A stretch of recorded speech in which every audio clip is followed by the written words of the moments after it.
नमो चरण अरविंद जिसमें है अमृत ज्ञान है।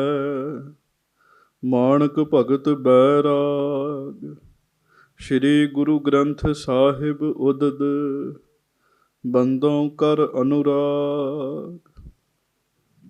सतगुण मम बेरी कटहो निज बेरी परचार। ए बेरी होए भव सफल बिन बेरी कर पार। ਏਕ ਓੰਕਾਰਾ ਸਤਿਗੁਰੂ ਤਿਹ ਪ੍ਰਸਾਦ ਸਚ ਹੋਏ। ਵਾਹਿਗੁਰੂ ਜੀ ਕੀ ਫਤਿਹ। ਬਿਗਨ ਬਿਨਾਸ਼ਨ ਸੋਏ। ਏਕ ਓੰਕਾਰਾ ਸਤਿਗੁਰੂ ਤਿਹ ਪ੍ਰਸਾਦ ਸਚ ਹੋਏ।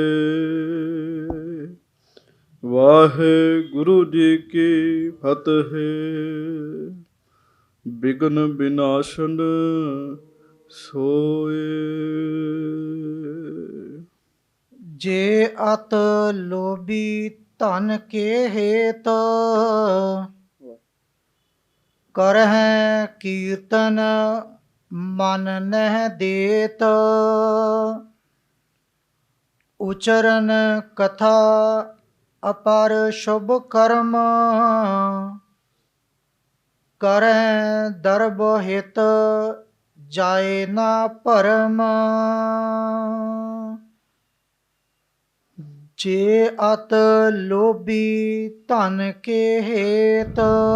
ਸੱਚੇ ਪਾਤਸ਼ਾਹ ਗਰੀਬ ਨਵਾਜ ਦੀਨ ਦੁਨੀਆ ਦੇ ਮਾਲਕ ਚਬਰ ਛਤਰ ਤਖਤ ਦੇ ਮਾਲਕ ਸਮਰੱਥ ਗੁਰੂ ਪਰਤਖ ਗੁਰੂ ਦੀਨ ਦਿਆਲ ਕਿਰਪਾਲ ਅੰਤਰਜਾਮੀ ਪੂਰਨ ਪਾਰ ਬ੍ਰਹਮ ਪਰਮੇਸ਼ਰ ਵਾਹਿਗੁਰੂ ਅਕਾਲ ਪੁਰਖ ਜੀ ਦਾ ਸਰਗੁਣ ਸਵਰੂਪ ਦਾਸਾਂ ਗਰੀਬਾਂ ਸਿੱਖਾਂ ਸੇਵਕਾਂ ਦੀ ਸਦਾ ਹੀ ਇੱਜ਼ਤ ਰੱਖਣ ਵਾਲੇ ਪੱਤ ਰੱਖਣ ਵਾਲੇ ਦਇਆ ਕਰਨ ਵਾਲੇ ਰਹਿਮਤਾਂ ਕਰਨ ਵਾਲੇ ਧੰਨ ਧੰਨ ਸੱਚੇ ਪਾਤਸ਼ਾਹ ਗਰੀਬ ਨਵਾਜ ਧੰਨ ਧੰਨ ਸ੍ਰੀ ਗੁਰੂ ਗ੍ਰੰਥ ਸਾਹਿਬ ਜੀ ਮਹਾਰਾਜ। ਬੜੇ ਹੀ ਪਿਆਰ ਨਾਲ ਸਾਰੀਆਂ ਸੰਗਤਾਂ ਦੋਵੇਂ ਹੱਥ ਜੋੜ ਕੇ ਗੱਜ ਕੇ ਕਹੋ ਜੀ ਧੰਨ ਧੰਨ ਸ੍ਰੀ ਗੁਰੂ ਗ੍ਰੰਥ ਸਾਹਿਬ ਜੀ ਮਹਾਰਾਜ। ਸਤਿਗੁਰੂ ਜੀ ਦੀ ਪਵਿੱਤਰ ਪਾਵਨ ਹਾਜ਼ਰੀ ਵਿਖੇ ਸੁਭਾਏਮਾਨ ਸੰਗਤ ਜੀ, ਆਪ ਜੀ ਬੜੇ ਹੀ ਪਿਆਰ ਨਾਲ ਸਤਿਗੁਰੂ ਜੀ ਦੇ ਚਰਨਾਂ ਵਿੱਚ ਸੱਜ ਕੇ ਬੈਠੇ ਹੋ। ਲੜੀਵਾਰ ਕਥਾ ਧੰਨ ਧੰਨ ਸੱਚੇ ਪਾਤਸ਼ਾਹ ਗਰੀਬ ਨਵਾਜ ਸ੍ਰੀ ਗੁਰੂ ਹਰਗੋਬਿੰਦ ਸਾਹਿਬ ਜੀ ਦੀ ਆਪ ਜੀ ਸਰਵਣ ਕਰ ਰਹੇ ਹੋ। ਸਾਖੀ ਜਿਹੜੀ ਚੱਲ ਰਹੀ ਹੈ ਉਹਨੂੰ ਆਪਾਂ ਸੁਣਨਾ ਹੈ। ਪਹਿਲਾਂ ਪਿਆਰ ਨਾਲ ਗੱਜ ਕੇ ਫਤਿਹ ਬੁਲਾਓ। ਵਾਹਿਗੁਰੂ ਜੀ ਕਾ ਖਾਲਸਾ ਵਾਹਿਗੁਰੂ ਜੀ ਕੀ ਫਤਿਹ। ਹਜੂਰ ਮਹਾਰਾਜ ਸੱਚੇ ਪਾਤਸ਼ਾਹ ਜੀ ਕੋਲ ਭਾਈ ਤੀਰਥਾ ਜੀ ਆਉਂਦੇ ਆ। ਭਾਈ ਤੀਰਥਾ ਜੀ ਨੇ ਜੋ ਮਹਾਰਾਜ ਅੱਗੇ ਬੇਨਤੀ ਕੀਤੀ, ਗੁਰੂ ਜੀ ਨੇ ਉਹ ਸ਼ੁਭ ਉਪਦੇਸ਼ ਉਹਨਾਂ ਨੂੰ ਬਖਸ਼ਿਸ਼ ਕੀਤਾ। ਫਿਰ ਬੁਹਰਾਨਪੁਰ ਤੋਂ ਸੰਗਤ ਮਹਾਰਾਜ ਦੇ ਚਰਨਾਂ ਵਿੱਚ ਆਈ। ਸੱਚੇ ਪਾਤਸ਼ਾਹ ਜੀ ਨੇ ਸਾਰੀ ਸੰਗਤ ਨੂੰ ਉਪਦੇਸ਼ ਬਖਸ਼ਿਸ਼ ਕੀਤਾ। ਗੁਰੂ ਘਰ ਦੇ ਵਿੱਚ ਕੀਰਤਨ ਕਰਨ ਵਾਲੇ ਭਾਈ ਮਾਹੀਆ ਲੰਬ ਜੀ ਹੋਏ ਨੇ ਜੀ, ਸੁਹੰਡ ਪਿੰਡ ਦੇ ਹੋਏ ਆ। ਬੜੇ ਪਿਆਰ ਨਾਲ ਇਹ ਕੀਰਤਨ ਕਰਦੇ ਸਨ। ਸੰਗਤ ਵਿੱਚ ਜਾਣਾ, ਪ੍ਰੇਮ ਨਾਲ ਸ਼ਬਦ ਪੜ੍ਹਨੇ। ਇੱਕ ਦਿਨ ਫਿਰ ਇਹ ਮਹਾਰਾਜ ਦੇ ਚਰਨਾਂ ਵਿੱਚ ਆਏ। ਸੱਚੇ ਪਾਤਸ਼ਾਹ ਜੀ ਨੂੰ ਮੱਥਾ ਟੇਕਿਆ। ਹਜੂਰ ਮਹਾਰਾਜ ਨੂੰ ਬੇਨਤੀ ਕਰਕੇ ਪੁੱਛਿਆ। ਕੀ ਪੁੱਛਿਆ? ਮਹਾਰਾਜ, ਗੁਰੂ ਘਰ ਦੇ ਵਿੱਚ ਬੜੇ ਤਰ੍ਹਾਂ ਦੇ ਪ੍ਰੇਮੀ ਆਉਂਦੇ ਹਨ। ਆਖੋ ਸ੍ਰੀ ਵਾਹਿਗੁਰੂ। ਕੋਈ ਸ਼ੱਕ ਨਹੀਂ ਹੈ, ਗੁਰੂ ਘਰ ਵਿੱਚ ਬੜੇ ਤਰ੍ਹਾਂ ਦੇ ਪ੍ਰੇਮੀ ਆਉਂਦੇ ਹਨ। ਮਹਾਰਾਜ ਜੀ, ਮੈਂ ਕੀਰਤਨ ਕਰਨ ਵਾਲਿਆਂ ਦੀ ਗੱਲ ਕਰ ਰਿਹਾ ਹਾਂ। ਕੁਝ ਪ੍ਰੇਮੀ ਗੁਰੂ ਘਰ ਵਿੱਚ ਰਹਿ ਕੇ ਮਾਇਆ ਪ੍ਰਾਪਤ ਕਰਦੇ ਹਨ। ਉੱਥੋਂ ਹੀ ਉਹਨਾਂ ਦਾ ਗੁਜ਼ਾਰਾ ਚੱਲਦਾ ਹੈ। ਸੇਵਾ ਕਰਦੇ ਆ, ਕੀਰਤਨ ਕਰਦੇ ਆ। ਕੁਝ ਨਿਸ਼ਕਾਮ ਕੀਰਤਨ ਕਰਦੇ ਆ। ਦੋਵਾਂ ਦੇ ਵਿੱਚ ਕੀ ਫਰਕ ਹੈ? ਗੁਰੂ ਸਾਹਿਬ ਨੇ ਫਿਰ ਉਹਨਾਂ ਨੂੰ ਦੱਸਿਆ, ਜਿਹੜੇ ਤੇ ਗੁਰੂ ਘਰ ਵਿੱਚ ਰਹਿ ਕੇ ਕੀਰਤਨ ਕਰਦੇ ਆ, ਹਿਰਦੇ 'ਚ ਪ੍ਰੇਮ ਰੱਖਦੇ ਆ। ਹਜੂਰ ਮਹਾਰਾਜ ਕਹਿਣ ਲੱਗੇ, ਉਹ ਜਦੋਂ ਸਰੀਰ ਤਿਆਗ ਦਿੰਦੇ ਆ ਤੇ ਫਿਰ ਗੰਧਰਵਾਂ ਦੀ ਪੁਰੀ ਵਿੱਚ ਜਾਂਦੇ ਆ। ਗੰਧਰਵਾਂ ਦੀ ਪੁਰੀ ਵਿੱਚ ਜਾ ਕੇ ਉੱਥੇ ਰਹਿੰਦੇ ਆ। ਜਦੋਂ ਫਿਰ ਉਹਨਾਂ ਗੰਧਰਵਾਂ ਦੀ ਮੁਕਤੀ ਹੋਣੀ, ਉਦੋਂ ਨਾਲ ਹੀ ਉਹਨਾਂ ਦੀ ਹੋ ਜਾਂਦੀ ਹੈ। ਜਿਹੜੇ ਨਿਸ਼ਕਾਮ ਭਾਵਨਾ ਨਾਲ ਕਰਦੇ ਆ, ਉਹ ਸਿੱਧੇ ਹੀ ਵਾਹਿਗੁਰੂ ਜੀ ਦੇ ਚਰਨਾਂ 'ਚ ਜਾਂਦੇ ਆ। ਮਹਾਰਾਜ ਕਹਿਣ ਲੱਗੇ, ਸੋ ਇਹ ਪ੍ਰਸੰਗ ਸਾਰਾ ਖੋਲ ਕੇ ਕੱਲ ਆਪਾਂ ਨੇ ਸੁਣਿਆ ਸੀਗਾ। ਹਜ਼ੂਰ ਸੱਚੇ ਪਾਤਸ਼ਾਹ ਕਹਿੰਦੇ ਨਿਸ਼ਕਾਮ ਤੇ ਸਹਿਕਾਮ। ਇੱਕ ਨਿਸ਼ਕਾਮ ਵਾਲੇ ਪ੍ਰੇਮੀ ਹੁੰਦੇ ਆ, ਇੱਕ ਕਾਮਨਾ ਵਾਲੇ ਹੁੰਦੇ। ਤੇ ਮੈਂ ਫਿਰ ਬੇਨਤੀ ਕਰਾਂ, ਕੱਲੇ ਕੀਰਤਨੀਆਂ ਦੀ ਗੱਲ ਨਹੀਂ ਹੈਗੀ ਜੀ, ਇਹ ਸਾਰਿਆਂ ਦੀ ਹੈਗੀ ਆ ਜੀ। ਕੋਈ ਵਿਰਲਾ ਹੋਏਗਾ, ਨਹੀਂ ਤਾਂ ਆਪਾਂ ਜਿੰਨੇ ਬੈਠੇ ਆ, ਮਨੋਰਥ ਸਭ ਦਾ ਕੁਝ ਨਾ ਕੁਝ ਹੁੰਦਾ ਹੈ ਜੀ। ਕਿਸੇ ਦਾ ਭਲਾ ਹੋ ਜੇ, ਕਿਸੇ ਦਾ ਹੋਰ ਤਰ੍ਹਾਂ ਦਾ ਹੋਵੇ, ਮਨੋਰਥ ਸਭ ਦਾ ਹੁੰਦਾ ਜੀ। ਹਜ਼ੂਰ ਮਹਾਰਾਜ ਸੱਚੇ ਪਾਤਸ਼ਾਹ ਕਹਿਣ ਲੱਗੇ ਵੀ ਇੱਕ ਹੋਰ ਤਰੀਕੇ ਦੇ ਵੀ ਸਿੱਖ ਹੁੰਦੇ ਆ। ਨਾ ਉਹ ਮੰਗਦੇ ਤੇ ਨਾ ਉਹ ਮਾਇਆ ਛੱਡਦੇ ਜੀ। ਮੰਗਦੇ ਵੀ ਨਹੀਂ, ਜੇ ਕੋਈ ਪ੍ਰੇਮ ਨਾਲ ਦਵੇ ਉਹ ਲੈ ਲੈਂਦੇ ਆ। ਉਹ ਵੀ ਸਿੱਧੇ ਵਾਹਿਗੁਰੂ ਜੀ ਦੇ ਚਰਨਾਂ ਵਿੱਚ ਹੀ ਜਾਂਦੇ। ਕਹਿਣ ਲੱਗੇ ਹੁਣ ਇੱਕ ਹੋਰ ਤਰੀਕੇ ਦੇ ਮਹਾਰਾਜ ਦੱਸ ਰਹੇ ਆ, ਉਹ ਆਪਾਂ ਬੜੇ ਪਿਆਰ ਦੇ ਨਾਲ ਸਰਵਣ ਕਰੀਏ। ਸਭ ਸੰਗਤ ਗੱਜ ਕੇ ਕਹੋ, ਧੰਨ ਧੰਨ ਸ੍ਰੀ ਗੁਰੂ ਹਰਗੋਬਿੰਦ ਸਾਹਿਬ ਜੀ ਮਹਾਰਾਜ। ਗੱਜ ਕੇ ਆਖੋ ਜੀ ਸਤਿਨਾਮ।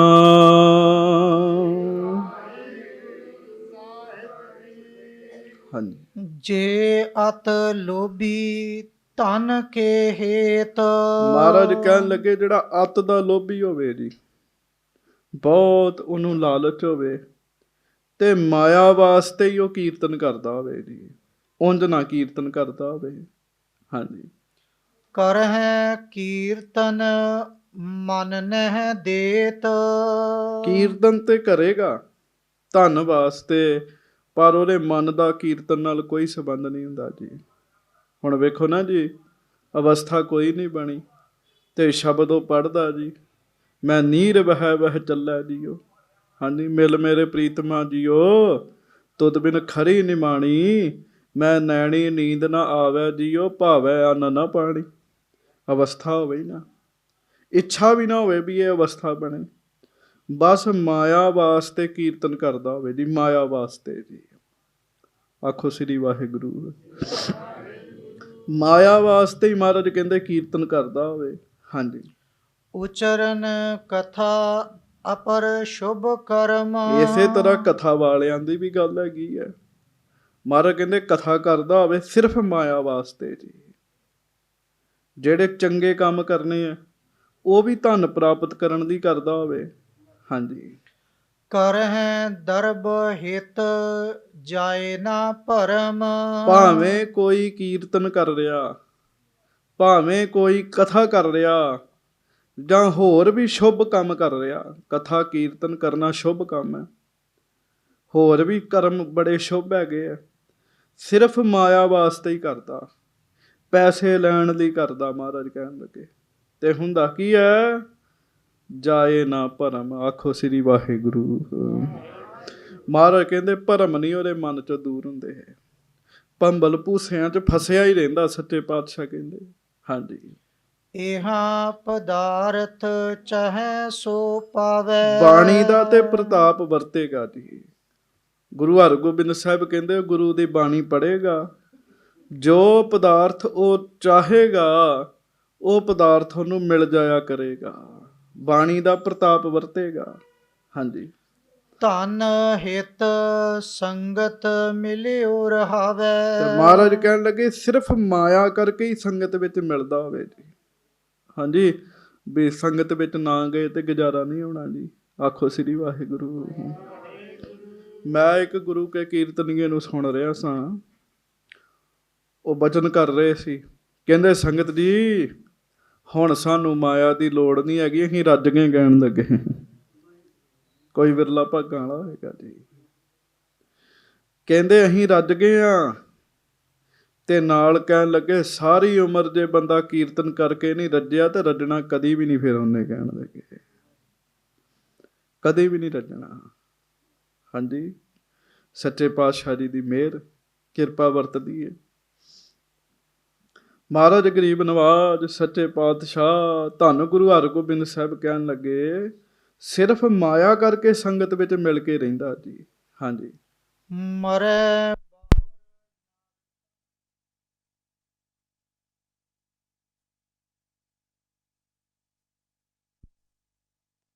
ਫਿਰ ਕਹੋ ਜੀ।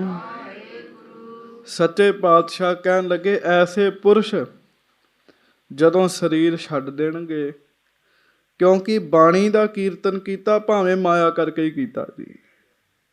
ਬਾਣੀ ਦਾ ਕੀਰਤਨ ਕੀਤਾ ਭਾਵੇਂ ਮਾਇਆ ਕਰਕੇ ਹੀ ਕੀਤਾ। ਸੱਚੇ ਪਾਤਸ਼ਾਹ ਮਹਾਰਾਜ ਕਹਿੰਦੇ 84 ਲੱਖ ਜੂਨਾਂ 'ਚ ਨਹੀਂ ਭਟਕਣਗੇ। ਕਹਿਣ ਲੱਗੇ ਫਿਰ ਮਨੁੱਖਾ ਜਨਮ ਮਿਲੇਗਾ ਉਹਨਾਂ ਨੂੰ। ਹਾਂਜੀ, ਸਿਮਰੈ ਪੁਨ ਸਤਿਗੁਰ ਅਧਿਕਾਏ। ਅਗਲੇ ਜਨਮ 'ਚ ਫਿਰ ਗੁਰੂ ਜੀ ਦਾ ਉਹ ਸਿਮਰਨ ਕਰੇਗਾ। ਕਹਿਣ ਲੱਗੇ ਫਿਰ ਜਨਮ ਹੋਏਗਾ, ਫਿਰ ਉਹ ਕਰੇਗਾ ਇਹੋ ਕੰਮ। ਹਾਂਜੀ, ਜਨਮ ਅਨੇਕ ਪਾਏ ਮਲ ਖੋਏ। ਤੇ ਜਿੰਨਾ ਚਿਰ ਤੱਕ ਪਦਾਰਥਾਂ ਵੱਲੋਂ ਮਾਇਆ ਵਾਲੇ ਪਾਸਿਓ ਧਿਆਨ ਚੰਗੀ ਤਰ੍ਹਾਂ ਹਟ ਨਹੀਂ ਜਾਂਦਾ, ਭਾਵੇਂ ਕਈ ਜਨਮ ਲੈਣੇ ਪੈਣ, ਮਹਾਰਾਜ ਕਹਿੰਦੇ ਲਵੇਗਾ। ਕਹਿਣ ਲੱਗੇ ਹੋ ਸਕਦਾ ਹੈ ਇੱਕ ਜਨਮ 'ਚ ਕੀਰਤਨ ਦੀ ਸੇਵਾ ਨਹੀਂ ਮਿਲਦੀ, ਕਈ ਜਨਮ ਲਗਾਤਾਰ ਹੀ ਕੀਰਤਨ ਦੀ ਸੇਵਾ ਮਿਲਦੀ ਬੰਦੇ ਨੂੰ ਜੀ। ਕਈ ਜਨਮ ਦੀ, ਹਾਂਜੀ, ਲਗਾਤਾਰ ਹੀ ਕੀਰਤਨ ਦੀ ਸੇਵਾ ਮਿਲਦੀ, ਕਥਾ ਦੀ ਸੇਵਾ ਮਿਲਦੀ ਜੀ ਬੰਦੇ ਨੂੰ ਜੀ। ਪਰ ਕਿੱਡੀ ਵੱਡੀ ਵਡਿਆਈ। ਮਹਾਰਾਜ ਕਹਿਣ ਲੱਗੇ, ਜਿਹੜਾ ਬਾਣੀ ਦਾ ਕੀਰਤਨ ਕਰੇਗਾ ਕਦੀ ਟੇਢੀਆਂ ਮੇਢੀਆਂ ਜੂਨਾਂ ਵਿੱਚ ਨਹੀਂ ਜਾਏਗਾ। ਕਹਿਣ ਲੱਗੇ ਤਾਂ ਆਪਣੇ ਬੱਚਿਆਂ ਨੂੰ ਕੀਰਤਨ ਸਿਖਾਇਆ ਕਰੋ। ਹਾਂਜੀ, ਚਲੋ ਰਾਗੀ ਨਹੀਂ ਬਣਾਉਣਾ, ਉਂਝ ਹੀ ਕੀਰਤਨੀਏ ਬਣਾਓ। ਹਾਂਜੀ, ਕੰਮ ਹੋਰ ਕੋਈ ਕਰਨ, ਨਾਲ ਨਾਲ ਕੀਰਤਨ ਕਰਨ, ਨਿਸ਼ਕਾਮ ਭਾਵਨਾ ਨਾਲ ਕੀਰਤਨ ਕਰਨ, ਜਨਮ ਵੀ ਨਹੀਂ ਲੈਣਾ ਪਏਗਾ, ਸਿੱਧਾ ਹੀ ਮੁਕਤ। ਕਹਿਣ ਲੱਗੇ ਸਿੱਧਾ ਹੀ ਮੁਕਤ ਜੀ। ਕਿੱਡੀ ਵੱਡੀ ਦਾਤ ਹੈ ਜੀ। ਫਿਰ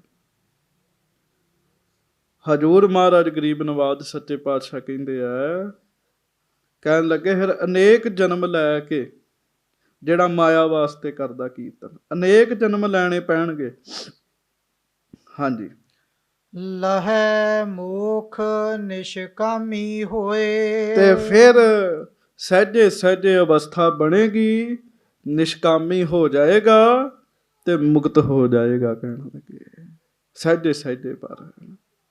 ਹਾਂਜੀ, ਜਾਂ ਤੇ ਤੁਮ ਬਨ ਕੈ ਨਿਸ਼ਕਾਮ। ਮਹਾਰਾਜ ਭਾਈ ਮਾਈਆ ਲੰਬ ਨੂੰ ਕਹਿ ਰਹੇ ਨੇ, ਆਖੋ ਧੰਨ ਗੁਰੂ ਹਰਗੋਬਿੰਦ ਸਾਹਿਬ ਜੀ। ਮਹਾਰਾਜ ਕਹਿੰਦੇ ਭਾਈ ਮਾਈਆ ਲੰਬ ਜੀ, ਨਿਸ਼ਕਾਮ ਹੋ ਕੇ ਕੀਰਤਨ ਕਰਿਆ ਕਰੋ।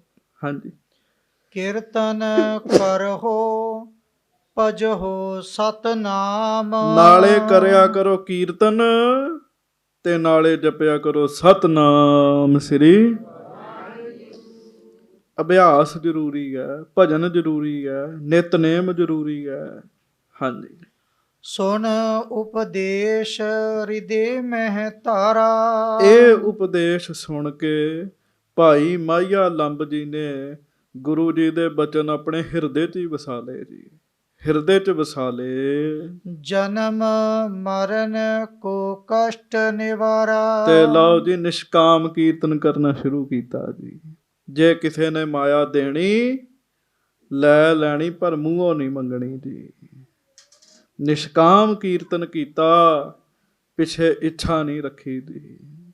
ਹਾਂਜੀ, ਤੇ ਜਨਮ ਮਰਨ ਦੇ ਕਸ਼ਟ ਦੂਰ ਹੋ ਗਏ, ਸਿੱਧਾ ਹੀ ਮੁਕਤ ਹੋਏ ਜੀ ਭਾਈ ਮਾਹੀਆ ਲੰਬ ਜੀ। ਸੰਗਤ ਜੀ, ਥੋੜਾ ਸਿਦਕ ਰੱਖਣਾ ਪੈਂਦਾ ਜੀ। ਹਾਂਜੀ, ਹੁਣ ਬੱਚਾ ਗਿਆ ਗੁਰਮੁਖਾਂ ਕੋ, ਆਖਿਆ ਜੀ ਕੀਰਤਨ ਸਿਖਾ ਦਿਓ। ਕਹਿੰਦੇ ਕੀਰਤਨ ਸਿੱਖਣਾ ਕਿਉਂ? ਤੇ ਬੱਚਾ ਪਤਾ ਕੀ ਕਹਿੰਦਾ? ਕਹਿੰਦਾ ਜੀ 2-4 ਵਾਰੀ ਐ ਪਰਜੇ ਕਰੀਦੇ ਆ, ਖੂਬ ਮਾਇਆ ਆਉਂਦੀ। ਕਹਿੰਦਾ ਹੈ। ਇੱਕ ਕਹਿਣ ਲੱਗਾ ਜੀ ਕੀਰਤਨ ਸਿੱਖ ਕੇ ਮੈਂ ਕਨੇਡਾ ਜਾਣਾ ਹੈ।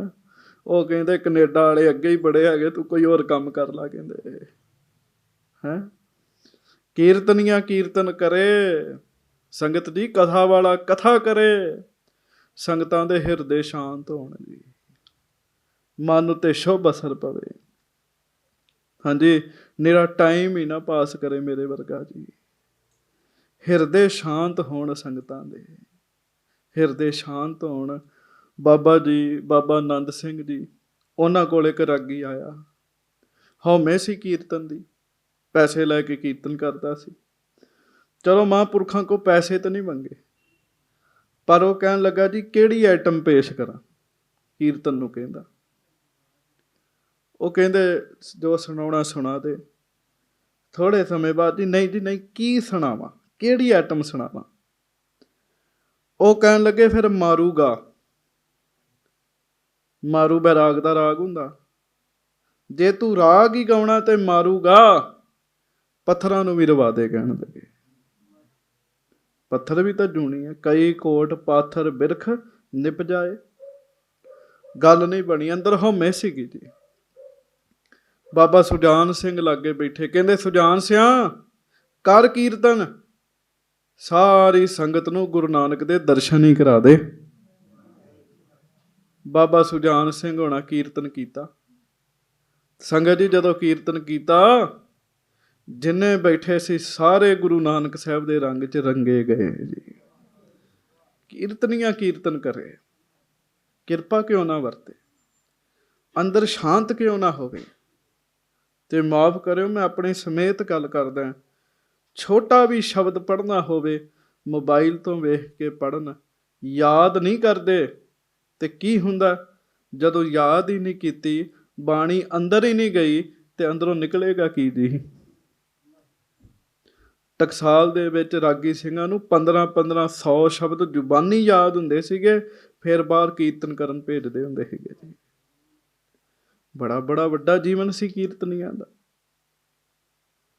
ਅੱਜ ਵੀ ਜੀਵਨ ਵਾਲੇ ਸਿੰਘ ਕਥਾ ਕਰਨ, ਕੀਰਤਨ ਕਰਨ, ਪਿਆਰੇ ਉਹਨਾਂ ਦੇ ਕਥਾ ਕੀਰਤਨ ਚੋਂ ਸ਼ਾਂਤੀ ਬਾਹਰ ਨਿਕਲਦੀ ਹੈ। ਆਖੋ ਸ੍ਰੀ ਵਾਹਿਗੁਰੂ। ਭਾਈ ਮਾਈਆ ਲੰਬ ਜੀ ਨੇ ਕਮਾਇਆ ਉਪਦੇਸ਼, ਤੇ ਜਨਮ ਮਰਨ ਦੇ ਕਸ਼ਟ ਦੂਰ ਹੋ ਗਏ ਜੀ। ਹਾਂਜੀ, ਸਿੱਖ ਚੂਹੜ ਚੋਜੜ ਗੁਣ ਤਾਰੀ। ਹਾਂ, ਹੁਣ ਇੱਕ ਹੋਰ ਸਿੱਖ ਹੈ ਜੀ, ਬੜਾ ਗੁਣਵਾਨ ਸਿੱਖ ਹੈ ਜੀ। ਉਹਨਾਂ ਦਾ ਨਾਮ ਹੈ ਭਾਈ ਚੂੜ ਚੌਜੜ ਜੀ। ਹਾਂਜੀ, ਉਂਝ ਭਾਈ ਚੂੜ ਜੀ ਕਹਿੰਦੇ ਸੀ ਸਾਰੇ ਜੀ ਉਹਨਾਂ ਨੂੰ, ਬੜੇ ਗੁਣ ਵਾਲੇ ਸੀਗੇ ਜੀ। ਹਾਂਜੀ, ਰਹਿਤ ਨਗਰ ਲਖਨਊ ਮਝਾਰੀ। ਤੇ ਕਿੱਥੇ ਰਹਿੰਦੇ ਜੀ? ਲਖਨਊ ਰਹਿੰਦੇ ਜੀ। ਇੰਨੀ ਕਿਤੇ ਕਥਾ ਤੁਹਾਨੂੰ ਆਪ ਹੀ ਆਉਣ ਲੱਗ ਪਈ ਹੈ, ਥੋੜੇ ਬਹੁਤੇ ਅਰਥ ਪਤਾ ਲੱਗਣ ਲੱਗ ਪੈਂਦੇ ਜੀ ਜਦੋਂ ਬੰਦਾ ਰੋਜ਼ ਕਥਾ ਸੁਣੇ। ਭਾਈ ਚੂੜ ਜੀ ਲਖਨਊ 'ਚ ਰਹਿੰਦੇ ਸਨ, ਸਾਧ ਸੰਗਤ ਜੀ। ਹਾਂਜੀ, ਉਠਤ ਬੈਠਤ ਪੋੜਤ ਚਾਲਤ। ਜਦੋਂ ਭਾਈ ਚੂੜ ਜੀ ਨੇ ਸਵੇਰੇ ਉੱਠਣਾ, ਉੱਠਦਿਆਂ ਸਾਰ ਵਾਹਿਗੁਰੂ ਜਪਣਾ ਜੀ। ਮੈਂ ਉੱਠਣ ਤੋਂ ਗੱਲ ਆਰੰਭ ਕਰਦਾ। ਸਾਧ ਸੰਗਤ ਜੀ, ਤੁਸੀਂ ਸਵੇਰੇ ਉੱਠੋ, ਤੁਹਾਡੇ ਮੁਖੋਂ ਵਾਹਿਗੁਰੂ ਨਿਕਲ ਜੇ, ਧੰਨ ਗੁਰੂ ਨਾਨਕ ਸਾਹਿਬ ਨਿਕਲ ਜੇ, ਸਮਝੋ ਉਹ ਦੇਣੀ ਭਾਗਾਂ ਵਾਲਾ ਚੜਿਆ ਹੈ। ਜਿਸ ਦਿਨ ਸਵੇਰੇ ਉੱਠਦਿਆਂ ਤੁਹਾਡੇ ਮੁਖ 'ਚੋਂ ਪਹਿਲਾ ਸ਼ਬਦ ਗੁਰੂ ਨਾਨਕ ਸਾਹਿਬ ਜੀ ਦਾ ਨਾਮ ਹੋਵੇ ਜਾਂ ਗੁਰਮੰਤਰ ਹੋਵੇ। ਇਸ ਕਰਕੇ ਸਿਆਣੇ ਪੁਰਸ਼ ਉੱਠਦਿਆਂ ਸਾਰ ਸੁਰਤ ਜਦੋਂ ਜਾਗਣੀ, ਉਦੋਂ ਉਹਨਾਂ ਨੇ ਧੰਨ ਗੁਰੂ ਨਾਨਕ ਕਹਿਣਾ ਜੀ, ਜਾਂ ਕਹਿਣਾ ਵਾਹਿਗੁਰੂ। ਭਾਈ ਚੂੜ ਜੀ ਉੱਠਦਿਆਂ ਸਾਰ ਗੁਰਮੰਤਰ ਜਪਦੇ, ਬੈਠਦੇ ਵਿਹਲੇ ਰਹਿੰਦੇ ਗੁਰਮੰਤਰ ਜਪਦੇ, ਲੰਮੇ ਪਏ ਨੀਂਦ ਨਹੀਂ ਆ ਰਹੀ ਗੁਰਮੰਤਰ ਜਪਦੇ, ਤੁਰ ਰਹੇ ਆ ਕਿਸੇ ਨਾਲ ਗੱਲ ਨਹੀਂ ਹੋ ਰਹੀ ਗੁਰਮੰਤਰ ਜਪਦੇ। ਭਾਈ ਵੀਰ ਸਿੰਘ ਜੀ ਨੇ ਇਹਨੂੰ ਇੰਝ ਲਿਖਿਆ, ਕਹਿੰਦੇ ਖਾਲੀ ਥਾਵਾਂ ਭਰਿਆ ਕਰੋ। ਜਿਵੇਂ ਬਚਪਨ 'ਚ ਫਿਲ ਇਨ ਦੀ ਬਲੈਂਕਸ ਆਉਂਦਾ ਸੀ ਨਾ, ਖਾਲੀ ਥਾਵਾਂ ਬੱਚਿਆਂ ਨੂੰ ਕਹਿੰਦੇ ਸੀ ਭਰੋ। ਉਹ ਕਹਿੰਦੇ ਜਿੰਨਾ ਖਾਲੀ ਸਮਾਂ ਸਾਰਾ ਸਿਮਰਨ ਨਾਲ ਭਰਨਾ ਸ਼ੁਰੂ ਕਰ ਦਿਓ ਜੀ। ਜਿੰਨਾ ਖਾਲੀ ਸਮਾਂ ਤੁਹਾਡੇ ਕੋਲ ਸਿਮਰਨ ਨਾਲ ਭਰਨਾ ਸ਼ੁਰੂ ਕਰੋ। ਇੱਕ ਦਿਨ ਬਹੁਤ ਵੱਡਾ ਖਜ਼ਾਨਾ ਤੁਹਾਡੇ ਕੋਲ ਹੋਏਗਾ। ਉੱਠਦਿਆਂ ਬੈਠਦਿਆਂ ਆਰਾਮ ਕਰਦਿਆਂ ਤੁਰਦਿਆਂ, ਹਾਂਜੀ, ਕਾਜਨ ਮਹਿ ਸਤਨਾਮ ਸੰਭਾਲਤ। ਕੰਮ ਕਰਦਿਆਂ ਵੀ ਭਾਈ ਚੂੜ ਜੀ ਵਾਹਿਗੁਰੂ ਹੀ ਕਹਿੰਦੇ ਸਨ ਜੀ। ਪਰਮੇਸ਼ਰ ਦੇ ਨਾਮ ਦੀ ਸੰਭਾਲ ਕਰਦੇ ਸਨ, ਸਵਾਸਾਂ ਦੀ ਸੰਭਾਲ ਕਰਦੇ ਸਨ। ਸੋ ਚਲ ਦਰਸ਼ਨ ਕੇ ਹਿਤ ਆਵਾ। ਭਾਈ ਚੂੜ ਜੀ ਧੰਨ ਗੁਰੂ ਹਰਗੋਬਿੰਦ ਸਾਹਿਬ ਜੀ ਦੇ ਦਰਸ਼ਨ ਕਰਨ ਵਾਸਤੇ ਆਏ। ਮੈਂ ਫਿਰ ਬੇਨਤੀ ਕਰ ਦਿੰਦਾ, ਖਾਲੀ ਸਮਾਂ ਸਿਮਰਨ ਦੇ ਨਾਲ ਭਰਿਆ ਕਰੋ। ਗੱਡੀ ਚਲਾ ਰਹੇ ਹੋ, ਕੋਈ ਨਹੀਂ ਲਾਗੇ, ਕੋਈ ਫੋਨ ਵੀ ਨਹੀਂ ਉਰੋਂ ਤੁਸੀਂ ਕਰ ਰਹੇ, ਵਿਹਲੇ ਗੱਡੀ ਚਲਾਉਣੀ ਹੈ ਨਾ, ਉਦੋਂ ਹੀ ਬੰਦਾ ਸਿਮਰਨ ਕਰਨਾ ਸ਼ੁਰੂ ਕਰ ਦੇਵੇ। ਜੋ ਹੁੰਦਾ ਉਹ ਬੋਲਣਾ ਸ਼ੁਰੂ ਕਰੇ। ਚੇਤਾ ਰੱਖਿਓ, ਇੱਕ ਦਿਨ ਸਿਮਰਨ ਦਾ ਭੰਡਾਰ ਭਰ ਜਾਏਗਾ ਤੁਹਾਡੇ ਕੋਲ। ਸੋ ਚੱਲ ਕੇ ਦਰਸ਼ਨ ਹਿਤ ਆਵਾ। ਭਾਈ ਚੂੜ ਜੀ ਲਖਨਊ ਤੋਂ ਗੁਰੂ ਹਰਗੋਬਿੰਦ ਸਾਹਿਬ ਜੀ ਦੇ ਦਰਸ਼ਨ ਕਰਨ ਵਾਸਤੇ ਆਏ। ਪਦ ਅਰਬਿੰਦਨ ਸੀਸ ਨਿਵਾਵਾ। ਸੱਚੇ ਪਾਤਸ਼ਾਹ ਗਰੀਬ ਨਵਾਜ਼ ਜੀ ਦੇ ਚਰਨਾਂ ਕਮਲਾਂ ਦੇ ਉੱਤੇ ਸਿਰ ਰੱਖਿਆ। ਆਪਾਂ ਵੀ ਰੱਖੀਏ। ਧੰਨ ਗੁਰੂ ਹਰਗੋਬਿੰਦ ਸਾਹਿਬ ਜੀ ਮਹਾਰਾਜ। ਹਾਂਜੀ। ਕਿਤਕ ਦਿਵਸ ਦਰਸ਼ਨ ਹਿਤ ਰਹਿਓ। ਹੁਣ ਲਖਨਊ ਤੋਂ ਅੰਮ੍ਰਿਤਸਰ ਆਏ ਸਨ। ਕੁਝ ਦਿਨ ਅੰਮ੍ਰਿਤਸਰ ਰਹੇ ਜੀ ਉਹ ਮਹਾਰਾਜ ਜੀ ਦੇ ਦਰਸ਼ਨਾਂ ਵਾਸਤੇ। ਹਾਂਜੀ। ਇੱਕ ਦਿਨ ਸਤਿਗੁਰ ਕੇ ਸੰਗ ਕਹਿਓ। ਇੱਕ ਦਿਨ ਫਿਰ ਭਾਈ ਚੂੜ ਜੀ ਨੂੰ ਗੁਰੂ ਹਰਗੋਬਿੰਦ ਸਾਹਿਬ ਜੀ ਨਾਲ ਗੱਲ ਕਰਨ ਦਾ ਮੌਕਾ ਮਿਲਿਆ ਜੀ। ਸੰਗਤ ਬਹੁਤ ਹੁੰਦੀ ਸੀ, ਸਾਰਿਆਂ ਨੂੰ ਮੌਕਾ ਨਹੀਂ ਸੀ ਮਿਲ ਪਾਉਂਦਾ। ਹਾਂ, ਅਰਦਾਸ ਅੰਦਰ ਆਤਮੇ ਸਭ ਦੀ ਸੁਣਦੇ ਸਨ ਮਹਾਰਾਜ। ਭਾਈ ਚੂੜ ਜੀ ਨੂੰ ਮਹਾਰਾਜ ਦੇ ਨਾਲ ਗੱਲ ਕਰਨ ਦਾ ਮੌਕਾ ਮਿਲਿਆ। ਸੱਚੇ ਪਾਤਸ਼ਾਹ ਜੀ ਨੂੰ ਉਹਨਾਂ ਕਿਹਾ, ਹਾਂਜੀ, ਸਿੱਖੀ ਲਤਾ ਮੂਲ ਕਿਆ ਹੈ। ਮਹਾਰਾਜ, ਜਗਤ ਵਿੱਚ ਤੁਹਾਡੇ ਬੜੇ ਬੜੇ ਪਿਆਰੇ ਸਿੱਖ ਨੇ ਜਿਹੜੇ ਸਿੱਖੀ ਨੂੰ ਕਮਾਉਂਦੇ ਆ। ਮਹਾਰਾਜ, ਸਿੱਖੀ ਵੇਲ ਦੀ ਤਰ੍ਹਾਂ, ਵੇਲ ਵੱਧਦੀ ਹੈ ਮਹਾਰਾਜ। ਇਸ ਵੇਲ ਦੀ ਜੜ ਕੀ ਹੈ? ਸਿੱਖੀ ਦੀ ਜੜ ਕੀ ਹੈ? ਸਿੱਖੀ ਰੂਪੀ ਵੇਲ ਦੀ ਜੜ ਕੀ ਹੈ ਮਹਾਰਾਜ? ਹੁਣ ਬੜਾ ਵਧੀਆ ਸਵਾਲ ਕੀਤਾ ਜੀ। ਹਾਂਜੀ। ਬਰਨੋ ਰੂਪ ਕੇ ਜਿਮ ਸਭ ਲਹੈ। ਸੱਚੇ ਪਾਤਸ਼ਾਹ ਕਿਰਪਾ ਕਰੋ, ਦੱਸੋ ਮਹਾਰਾਜ, ਸਾਨੂੰ ਸਾਰਿਆਂ ਨੂੰ ਪਤਾ ਲੱਗ ਜਾਵੇ। ਸ਼੍ਰੀ ਗੁਰ ਹਰਗੋਬਿੰਦ ਉਚਾਰਾ। ਧੰਨ ਜਗਤ ਦੇ ਮਾਲਕ ਗੁਰੂ ਹਰਗੋਬਿੰਦ ਸਾਹਿਬ ਸੱਚੇ ਪਾਤਸ਼ਾਹ ਭਾਈ ਚੂੜ ਜੀ ਨੂੰ ਅੱਗੋਂ ਉੱਤਰ ਦਿੰਦੇ ਹਨ। ਮਨ ਨਮਰੀ ਤਰਿਓ ਸੋ ਕਿਦਾਰਾ। ਹੁਣ ਸਭ ਤੋਂ ਪਹਿਲਾਂ ਧਿਆਨ ਨਾਲ ਸੁਣਿਓ, ਸਿੱਧੀ ਜੜ ਨਹੀਂ ਦੱਸੀ, ਸਾਰੀ ਗੱਲ ਖੋਲ ਕੇ ਦੱਸੀ। ਔਰ ਇਹ ਜਿਹੜਾ ਵਿਸ਼ਾ ਹੈ ਨਾ ਸੰਗਤ ਜੀ, ਜੇ ਤੁਸੀਂ ਸੁਰਤ ਕਰਕੇ ਧਿਆਨ ਨਾਲ ਸੁਣੋਗੇ ਫਿਰ ਤੁਹਾਨੂੰ ਪਤਾ ਲੱਗੇਗਾ, ਤੇ ਜੇ ਤੁਸੀਂ ਧਿਆਨ ਨਾਲ ਸੁਣੋਗੇ ਫਿਰ ਤੁਹਾਨੂੰ ਪਤਾ ਲੱਗੇਗਾ ਸਾਡੇ ਅੰਦਰ ਸਿੱਖੀ ਦੀ ਵੇਲ ਕਿੰਨੀ ਕੁ ਪ੍ਰਫੁੱਲਤ ਹੋਈ ਹੈ ਜੀ। ਮਹਾਰਾਜ ਕਹਿੰਦੇ ਸਭ ਤੋਂ ਪਹਿਲਾਂ ਖੇਤ ਚਾਹੀਦਾ, ਜਿੱਥੇ ਵੇਲ ਨੇ ਲੱਗਣਾ, ਵੇਲ ਨੇ ਵਧਣਾ। ਮਹਾਰਾਜ, ਉਹ ਖੇਤ ਕਿਹੜਾ? ਮਹਾਰਾਜ ਕਹਿੰਦੇ ਨੀਵਾਂ ਮਨ ਖੇਤ ਹੈ। ਹੁਣ ਇੱਥੇ ਧਿਆਨ ਰੱਖਿਓ, ਮਨ ਸਾਰਿਆਂ ਦੇ ਨੇ ਪਰ ਨਿਮਰਤਾ ਵਾਲੇ ਮਨ ਨਹੀਂ ਹੈਗੇ ਜੀ। ਮਹਾਰਾਜ ਕਹਿੰਦੇ ਜਿਹੜਾ ਨਿਮਰਤਾ ਵਾਲਾ ਮਨ ਹੈ ਨਾ, ਇਹ ਸਮਝੋ ਉਹ ਖੇਤ ਹੈ ਜਿਹਦੇ ਵਿੱਚ ਸਿੱਖੀ ਦੀ ਵੇਲ ਨੇ ਉੱਗਣਾ ਹੁੰਦਾ ਹੈ। ਕਹਿਣ ਲੱਗੇ ਕਿਹੜਾ ਖੇਤ ਹੈ? ਨਿਮਰਤਾ, ਨੀਵਾਂ ਮਨ। ਹਾਂਜੀ। ਗੁਰ ਸ਼ਰਦਾ ਜਿਸ ਕੋ ਅੰਕੁਰ। ਤੇ ਮਹਾਰਾਜ ਕਹਿਣ ਲੱਗੇ ਫਿਰ ਉਂਗਰੇ ਬੀਜ ਕਿਹੜੇ ਆ? ਬੀਜ ਕਿਹੜਾ? ਮਨ ਨੀਵਾਂ ਤੇ ਮਨ ਚ ਸ਼ਰਧਾ। ਕਹਿਣ ਲੱਗੇ ਭਰੋਸਾ। ਬਾਹਰੋਂ ਸਿੱਖੀ ਦਾ ਲਿਬਾਸ ਹੋਵੇ, ਗੁਰੂ ਗ੍ਰੰਥ ਸਾਹਿਬ ਤੇ ਭਰੋਸਾ ਕੋਈ ਨਾ ਹੋਵੇ, ਉਹ ਵੀ ਸਿੱਖ ਨਹੀਂ ਚ ਹੈਗਾ। ਸ਼ਰਧਾ ਬੀਜ ਚ, ਖੇਤ ਵੀ ਹੋਵੇ ਪਿਆਰਿਓ, ਬੀਜ ਨਾ ਹੋਵੇ, ਗੱਲ ਨਹੀਂ ਤੇ ਬਣਦੀ। ਅੱਜ ਇਹੋ ਹੀ ਯਤਨ ਕੀਤਾ ਜਾਂਦਾ ਹੈ ਸਿੱਖਾਂ ਦੇ ਅੰਦਰੋਂ ਆਪਣੇ ਸਤਿਗੁਰੂ ਦੇ ਪਰਥਾਏ ਸ਼ਰਧਾ ਬਾਹਰ ਕੱਢਦੇ ਹੋ ਜੀ। ਜਦੋਂ ਬੀਜ ਹੀ ਨਹੀਂ ਰਿਹਾ ਤਾਂ ਸਿੱਖ ਕਿਵੇਂ ਬਣਨਗੇ? ਆ ਗੁਰੂ ਹਰਗੋਬਿੰਦ ਸਾਹਿਬ ਦਾ ਬਚਨ ਅੱਜ ਸੁਣ ਲਓ। ਆਖੋ ਧੰਨ ਗੁਰੂ ਹਰਗੋਬਿੰਦ ਸਾਹਿਬ ਜੀ। ਗੁਰ ਸ਼ਰਧਾ ਜਿਸ ਕੋ ਅੰਕੁਰ, ਉੰਗਰਿਆ ਹੋਇਆ ਬੀਜ ਉਹ ਕਿਹੜਾ? ਉਹ ਹੈ ਸਤਿਗੁਰੂ ਦੇ ਪਰਥਾਏ ਸ਼ਰਧਾ ਰੱਖਣੀ। ਹਾਂਜੀ। ਗੁਰ ਪਦ ਪ੍ਰੀਤ ਮਹਾਦਿੜ ਮੂਰ। ਹੁਣ ਜੜ ਕਿਹੜੀ ਹੈ? ਬੀਜ ਹੋ ਗਿਆ, ਬੀਜ ਪਾਇਆ ਤੇ ਪਿਆਰਿਓ ਬੀਜ ਨੇ ਸਮੇਂ ਨਾਲ ਵੱਧ ਕੇ ਜੜ ਬਣਨਾ ਹੈ ਜੀ।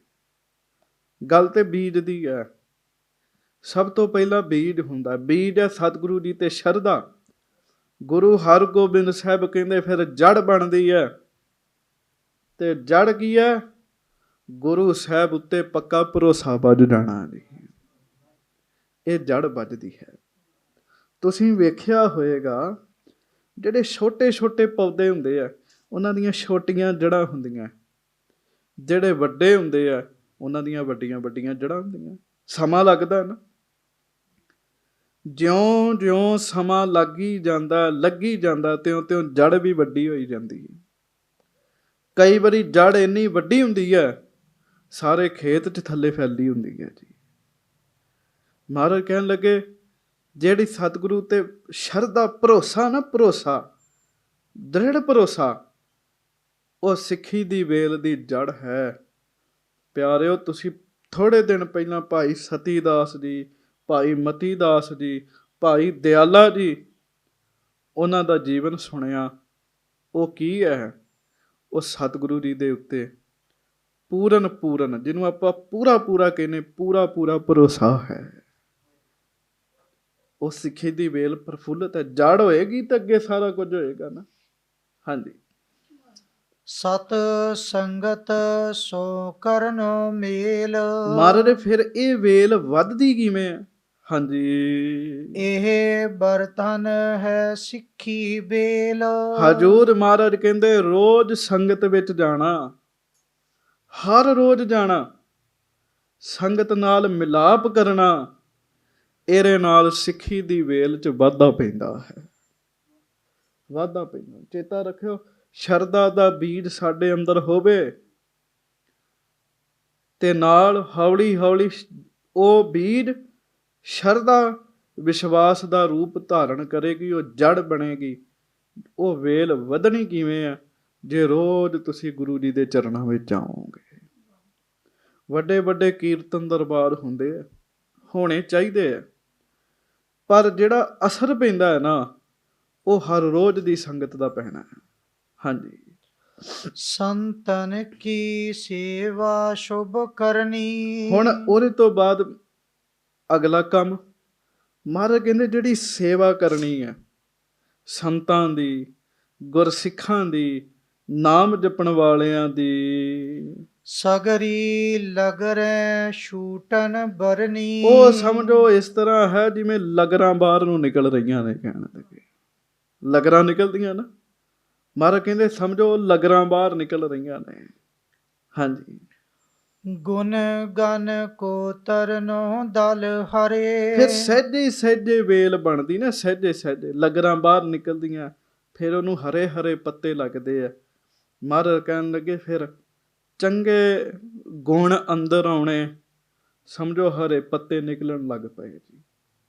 ਫਿਰ ਸੁਣ ਲਓ, ਭੁੱਲ ਨਾ ਜਾਵੇ, ਮੈਂ ਫਿਰ ਬੇਨਤੀ ਕਰਾਂ, ਮੈਂ ਪਹਿਲਾਂ ਬੇਨਤੀ ਕੀਤੀ ਸੀ ਇਹ ਗੱਲ ਭੁੱਲ ਜਾਣੀ ਤੇ, ਪਰ ਕੋਈ ਨਹੀਂ, ਜ਼ੋਰ ਦਿਓਗੇ ਯਾਦ ਵੀ ਹੋਏਗੀ।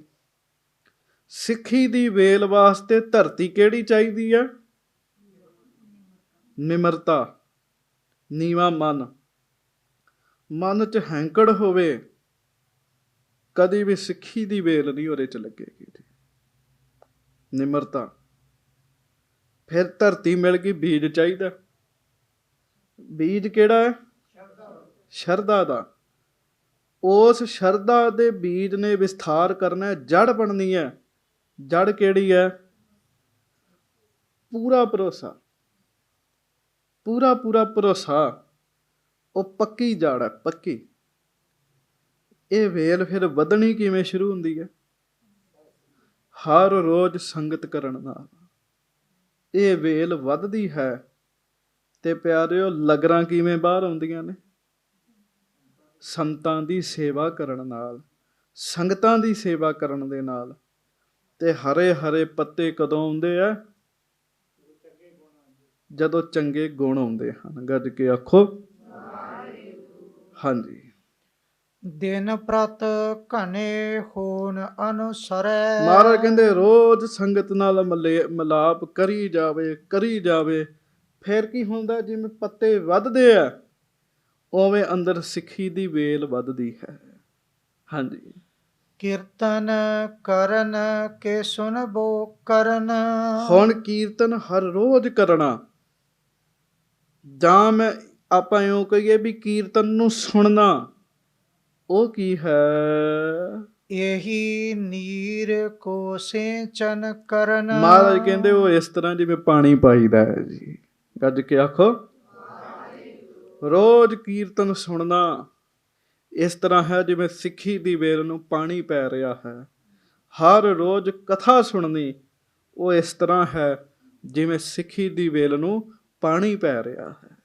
ਹਾਂਜੀ। ਸ਼ਬਦ ਵਿਚਾਰਨ ਸੁਮਨਸ ਫੁਲੇ। ਹੁਣ ਕੀ ਹੁੰਦਾ? ਸ਼ਬਦ ਦੀ ਵਿਚਾਰ ਬੰਦੇ ਦੇ ਅੰਦਰ ਟਿਕਣ ਲੱਗ ਪੈਂਦੀ ਹੈ।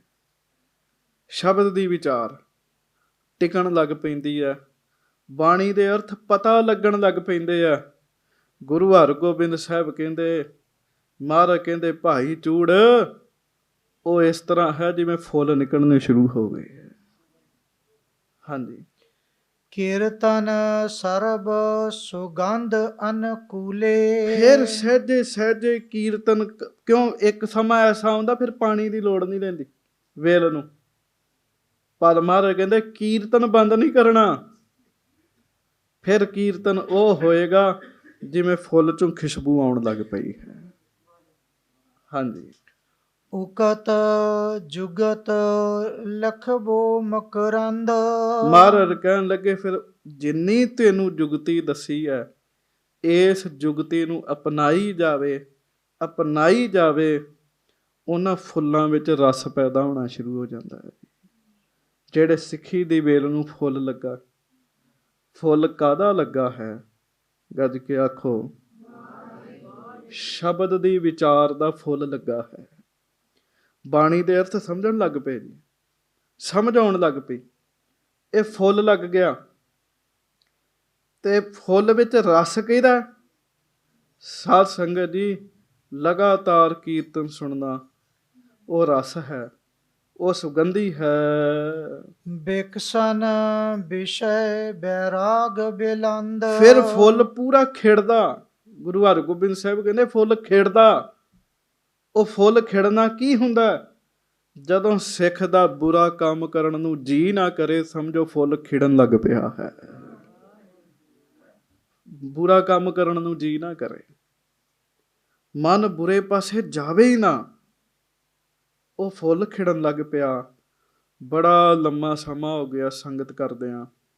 ਗੁਰੂ ਗ੍ਰੰਥ ਸਾਹਿਬ ਸੱਚੇ ਪਾਤਸ਼ਾਹ ਆਪ ਜੀ ਦੇ ਚਰਨਾਂ ਵਿੱਚ ਅਰਦਾਸ ਹੈ, ਮਹਾਰਾਜ ਸਾਨੂੰ ਬੁਰੇ ਕਰਮਾਂ ਤੋਂ ਬਚਾ ਲਓ ਜੀ। ਅਰਦਾਸ ਦਾ ਪੱਲਾ ਨਹੀਂ ਛੱਡਣਾ ਕਦੇ ਵੀ। ਹਾਂਜੀ। ਲਾਗਿਓ ਫਲ ਜਾਣਿਓ ਜਗ ਕੂਰਾ। ਉਸ ਫੁੱਲ ਨੇ ਫਿਰ ਫਲ ਦਾ ਰੂਪ ਬਣਨਾ ਜੀ। ਹਜੂਰ ਮਹਾਰਾਜ ਕਹਿੰਦੇ ਫਲ ਲੱਗਣਾ ਕੀ ਹੈ? ਸਿੱਖ ਇਹ ਸਮਝਣ ਲੱਗ ਪਵੇ ਇਹ ਜਗਤ ਝੂਠਾ ਹੈ ਸਾਰਾ। ਅੱਜ ਸਵੇਰੇ ਮੁੱਖ ਵਾਕ ਦੀ ਕਥਾ 'ਚ ਬਚਨ ਆਇਆ ਸੀ, ਪੋਖ ਦੇ ਮਹੀਨੇ ਦੀ ਸੱਚੀ ਪ੍ਰੀਤ ਸਮਾਹੋ।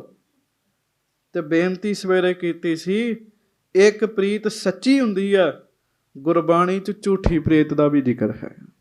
ਜਗਤ ਮੈਂ ਝੂਠੀ ਦੇਖੀ ਪ੍ਰੀਤ, ਆਪਣੇ ਹੀ ਸੁਖ ਸਿਉ ਸਭ ਲਾਗੇ, ਕਿਆ ਧਾਰਾ ਕਿਆ ਮੀਤ। ਝੂਠੀ ਪ੍ਰੀਤ ਦਾ ਵੀ ਜ਼ਿਕਰ ਆਇਆ ਜੀ। ਮਹਾਰਾਜ ਸੱਚੇ ਪਾਤਸ਼ਾਹ ਕਹਿੰਦੇ ਆ, ਕਹਿੰਦੇ ਲਾਗਿਓ ਫਲ ਜਾਣਿਓ ਜਗ ਕੂਰਾ। ਸਮਝਣ ਲੱਗ ਪੈਣਾ ਮੈਂ ਜੋ ਵੇਖ ਰਿਹਾ ਇੱਕ ਦਿਨ ਸਭ ਕੁਝ ਨਾਸ਼ ਹੋ ਜਾਣਾ ਹੈ, ਇਹਨੇ ਖਤਮ ਹੋਣਾ ਹੈ। ਸਮਝੋ ਫਲ ਲੱਗ ਗਿਆ ਹੈ, ਸਮਝ ਪੈ ਗਈ ਹੈ। ਗਿਆਨ ਫਲ ਹੈ ਨਾ, ਧਰਮ ਫੁੱਲ, ਫਲ ਗਿਆਨ, ਗਿਆਨ ਫਲ ਹੈ। ਇਸ ਚੀਜ਼ ਦਾ ਗਿਆਨ ਹੋਣਾ। ਬ੍ਰਹਮਾਨੰਦ ਕੇ ਰਸ ਸੰਗ ਪੂਰਾ। ਫਿਰ ਨਾਮ ਦੀ ਕਮਾਈ ਕਰੀ ਜਾਣੀ ਦੀ। ਫਿਰ ਅੰਦਰ ਬ੍ਰਹਮਾਨੰਦ ਭਜਨ ਦਾ ਜਦੋਂ ਆਨੰਦ ਆਉਣ ਲੱਗ ਪਿਆ, ਆਖੋ ਵਾਹਿਗੁਰੂ। ਬ੍ਰਹਮਾਨੰਦ ਕੇ ਰਸ ਸੰਗ ਪੂਰਾ। ਮਹਾਰਾਜ ਕਹਿੰਦੇ ਉਹ ਵੇਲ ਉਦੋਂ ਪੂਰੀ ਹੋ ਜਾਂਦੀ ਹੈ ਜਦੋਂ ਉਸ ਵੇਲ ਨੂੰ ਲੱਗੇ ਫਲ ਵਿੱਚ ਰਸ ਭਰ ਜਾਂਦਾ ਹੈ। ਸਮਝ ਆ ਗਈ ਵੀ ਜਗਤ ਝੂਠਾ, ਪਰ ਸਮਝ ਆ ਗਈ ਹੁਣ ਇਹਦੇ ਨਾਲ ਨਾਲ ਕਮਾਈ ਕਰਨੀ ਜੀ। ਅੰਦਰ ਜਦੋਂ ਭਜਨ ਦਾ ਰਸ ਭਰਦਾ, ਫਲ 'ਚ ਰਸ ਭਰੇ ਤਾਂ ਹੀ ਵੇਲ ਮੁਕੰਮਲ ਹੈ ਨਾ। ਅੰਗੂਰ ਵੇਲਾਂ ਨੂੰ ਲੱਗਦੇ ਆ, ਅੰਗੂਰ ਮਿੱਠੇ ਹੋਣਗੇ ਤਾਂ ਹੀ ਵੇਲ ਸਫਲੀ ਹੈ ਨਾ। ਸਿੱਖ ਨੂੰ ਬ੍ਰਹਮ ਗਿਆਨ ਦਾ ਫਲ ਲੱਗੇਗਾ ਸਿੱਖੀ ਦੀ ਵੇਲ ਨੂੰ, ਤਾਂ ਹੀ ਸੰਗਤ ਦੀ ਵੇਲ ਸੰਪੂਰਨ ਹੈ ਨਾ। ਆਖੋ ਸ੍ਰੀ ਹਾਂਜੀ। ਲੀਨੋ ਆਪਣੋ ਰੂਪ ਪਛਾਨ। ਆਪਣਾ ਰੂਪ ਪਛਾਣ ਲਿਆ, ਮੈਂ ਕੌਣ ਹਾਂ। ਇਹੀ ਸਵਾਦ ਪਾਇਓ ਮਨ ਜਾਨ। ਮਹਾਰਾਜ ਸੱਚੇ ਪਾਤਸ਼ਾਹ ਗਰੀਬ ਨਵਾਜ ਗੁਰੂ ਹਰਗੋਬਿੰਦ ਸਾਹਿਬ ਸੱਚੇ ਪਾਤਸ਼ਾਹ ਕਹਿੰਦੇ ਆ, ਇਹੋ ਹੀ ਮੰਨੋ ਉਸ ਫਲ ਦੇ ਵਿਚਲਾ ਸਵਾਦ ਹੈ, ਸਮਝ ਲੱਗ ਜਾਣੀ। ਸਿੱਖੀ ਵੇਲ ਲਈ ਜਿਨ ਇਹੀ। ਮਹਾਰਾਜ ਕਹਿੰਦੇ ਇਹ ਸਿੱਖੀ ਦੀ ਵੇਲ ਹੈ।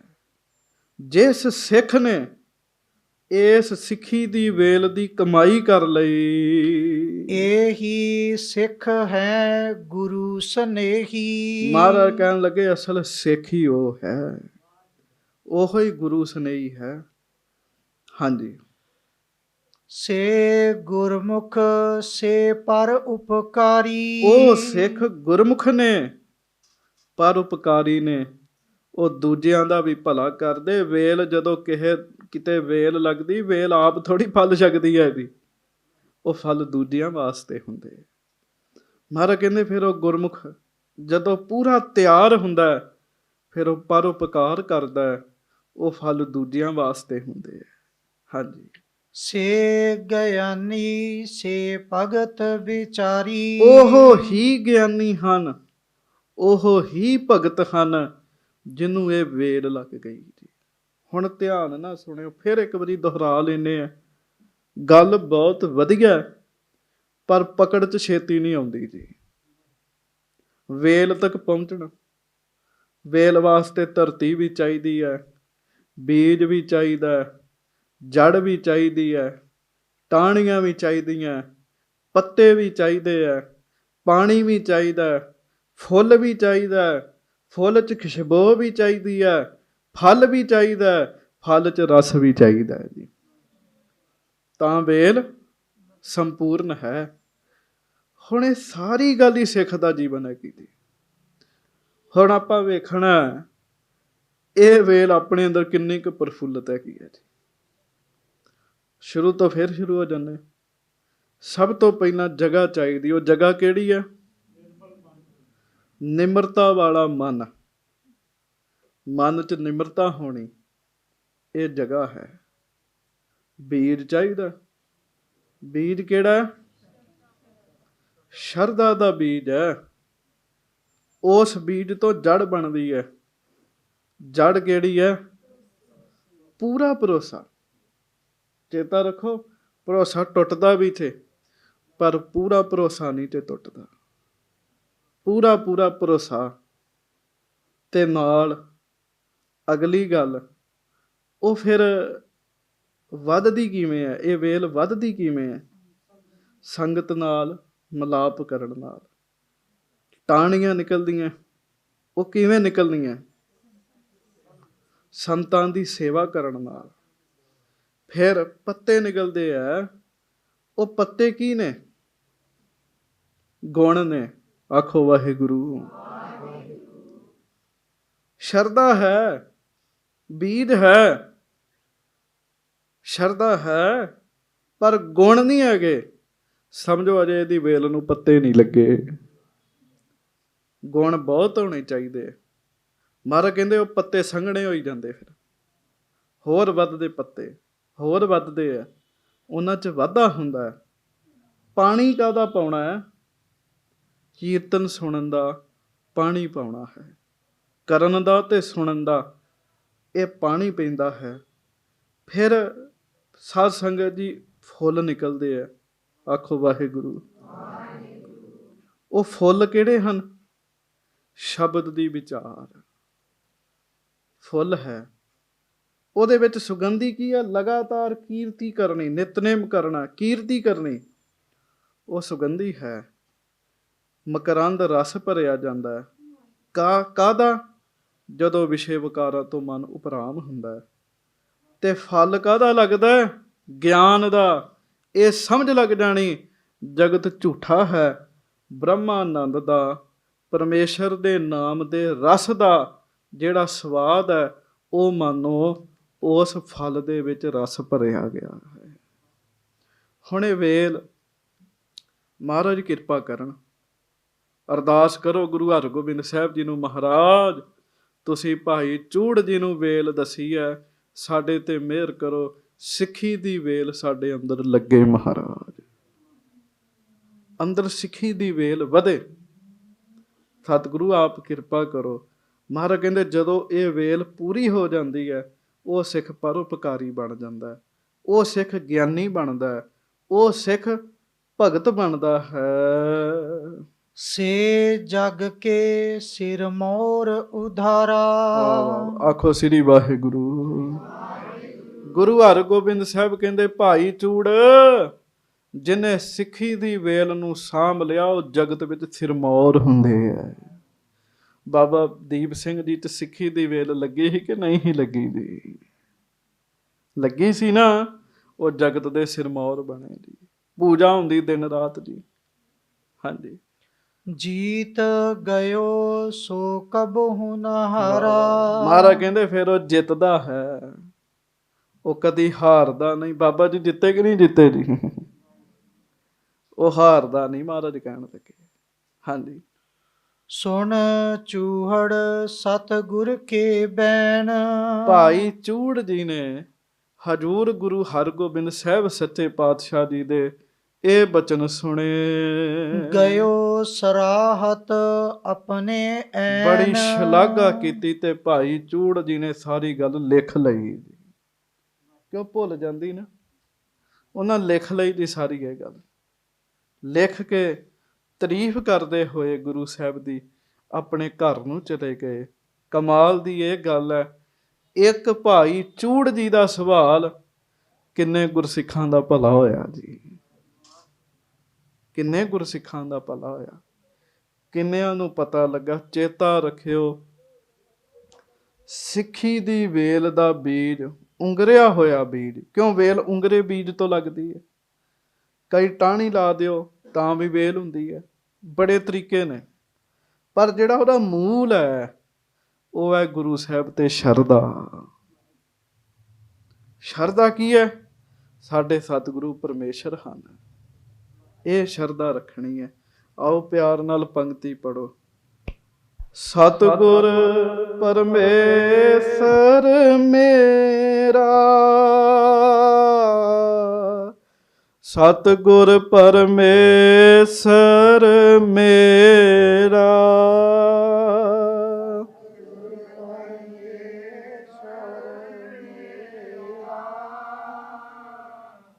ਸਤਿਗੁਰ ਪਰਮੇਸ਼ਰ ਮੇਰਾ, ਸਤਿਗੁਰ ਪਰਮੇਸ਼ਰ ਮੇਰਾ, ਸਤਿਗੁਰ ਪਰਮੇਸ਼ਰ ਮੇਰਾ,